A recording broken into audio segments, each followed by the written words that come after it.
नमस्कार शेतकरी बांधवांनो, ज्ञानगंगा चॅनलमध्ये आपले मनापासून स्वागत आहे.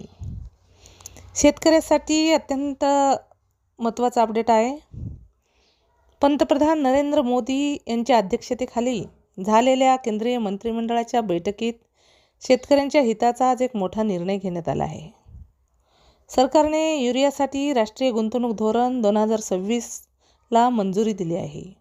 या धोरणामुळे देशात गॅस आधारित युरिया उत्पादन प्रकल्पाच्या स्थापनेसाठी नवीन गुंतवणुकीला प्रोत्साहन मिळेल. तर नेमके काय आहे हे धोरण, चला पाहूया. देशात युरियाचे उत्पादन वाढवून आयातीवरील अवलंबित्व कमी करण्याचे केंद्र सरकारचे उद्दिष्ट आहे. तसेच या क्षेत्रात आत्मनिर्भरता मिळवण्याची सरकारची इच्छा आहे. ही उद्दिष्टे साध्य करण्यासाठी केंद्रीय मंत्रिमंडळाने एक मोठा निर्णय घेतला आहे. देशात युरियाची मागणी झपाट्याने वाढत आहे. मंत्रिमंडळाच्या बैठकीनंतर केंद्रीय मंत्री अश्विनी वैष्णव यांनी सांगितले की देशात युरियाची मागणी दरवर्षी अंदाजे 5% दराने वाढत आहे. ते म्हणाले की गेल्या दशकात 1.27 दशलक्ष मेट्रिक टन वार्षिक क्षमतेचे 6 नवीन युरिया प्रकल्प उभारण्यात आले आहेत. परंतु वाढती मागणी पाहता उत्पादन क्षमता वाढवण्याची गरज आहे. शासकीय माहितीनुसार नवीन गुंतवणूक धोरण 2012 अंतर्गत एकूण 6 नवीन युरिया युनिट्सची स्थापना करण्यात आली आहे.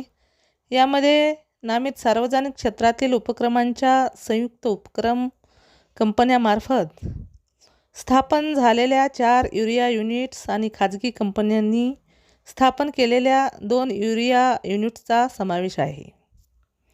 केंद्रीय मंत्री अश्विनी वैष्णव यांनी केंद्र सरकारच्या धोरणावर प्रकाश टाकत सांगितले की नवीन धोरणांतर्गत अनुदानाच्या गणनेसाठी स्थिर आणि परिवर्तनीय खर्च वेगळे केले जातील.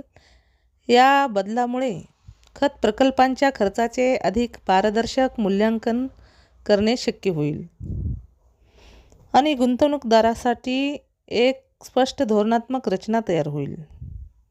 नवीन धोरणानुसार इक्विटीवरील परताव्यासाठी एक नवीन मर्यादा निश्चित करण्यात आली आहे, ज्यामध्ये किमान 12% ते 16% परतावा अपेक्षित आहे. यामुळे खाजगी आणि सार्वजनिक क्षेत्रातील कंपन्यांना नवीन प्रकल्प उभारण्यात प्रोत्साहन मिळेल. नवीन धोरणानुसार डॉलरमधील स्थिर खर्च 4 वर्षांनंतर भारतीय रुपयामध्ये रूपांतरित केला जाईल. यामुळे परकीय चलन जोखमीचे निवारण होण्यास मदत होईल. यामुळे कंपन्या आणि सरकार या दोघांवरही होणारा विनिमय दरातील चढउतारांचा परिणाम कमी होईल. त्यामुळे शेतकऱ्यांना बराच फायदा होण्याची शक्यता आहे. जर तुम्हाला शेतीविषयी अशीच नवनवीन माहिती जाणून घ्यायची असेल तर आमच्या चॅनलला सबस्क्राईब करा.